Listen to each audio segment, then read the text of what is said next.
Baiklah, saya di sini akan menjelaskan tentang apa itu sport marketing, yaitu pemasaran olahraga.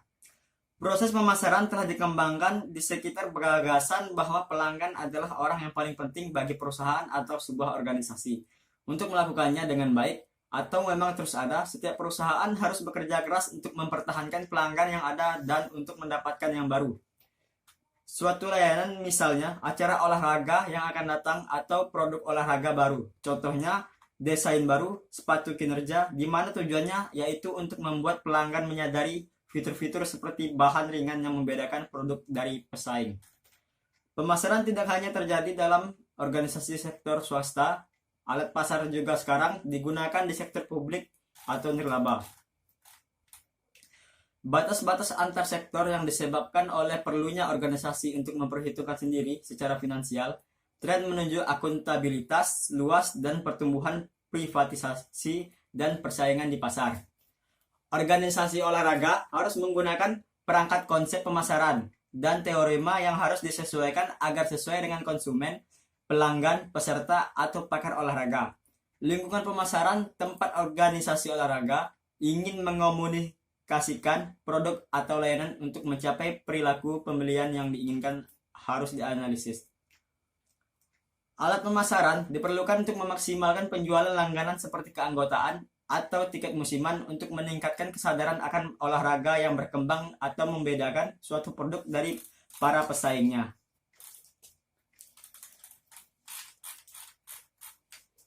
Bauran pemasaran yaitu konsep yang terdiri dari sekelompok faktor yang secara luas dikenal sebagai yang pertama adalah produk, yang kedua harga, yang ketiga promosi, komunikasi, yang keempat pola atau distribusi, yang kelima orang, yang keenam proses, dan tujuh bukti fisik ketika layanan marketing.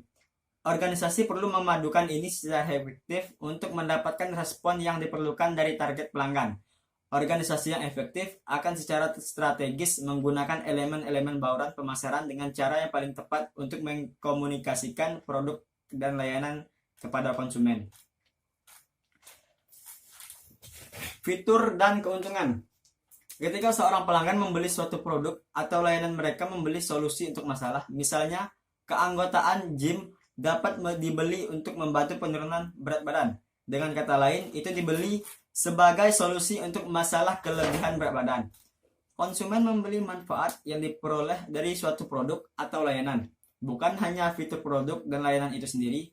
Pemasar perlu memastikan bahwa fitur dan manfaat memuaskan kebutuhan, keinginan konsumen sehingga merangsang perilaku pembelian.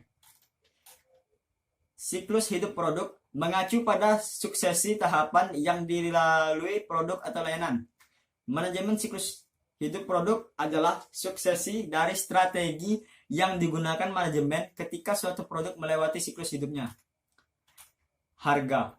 Ada sejumlah pendekatan untuk penetapan harga. Satu atau banyak metode ini dapat digunakan tergantung pada tahap siklus hidup produk, faktor pasar eksternal, dan sisa bauran pemasaran. Harga dapat ditentukan oleh pembeli, misalnya ketika pilihannya melimpah dan harga yang serupa, pembeli dapat memaksa perusahaan untuk memberikan sebuah diskon. Promosi atau komunikasi pemasaran.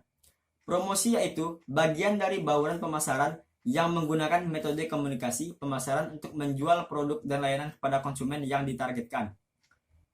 Promosi yang mencakup periklanan, merchandise, penjualan, hubungan masyarakat, surat langsung, dan sponsor e-komunikasi menggabungkan campuran promosi dalam bentuk elektronik. Tujuan promosi yaitu dapat untuk menumbuhkan organisasi melaju peningkatan penjualan atau menciptakan kesadaran mereka yang lebih besar. Atau tujuannya bisa untuk membedakan produk dari pesaing atau untuk mendidik pasar. Harus diingat bahwa tidak cukup bagi bisnis untuk memiliki produk yang baik dijual dengan harga menarik. Untuk memastikan penjualan dan minat pada produk atau layanan, fitur dan manfaat harus dikomunikasikan kepada pelanggan. Baiklah, itu adalah materi tentang sport marketing. Terima kasih.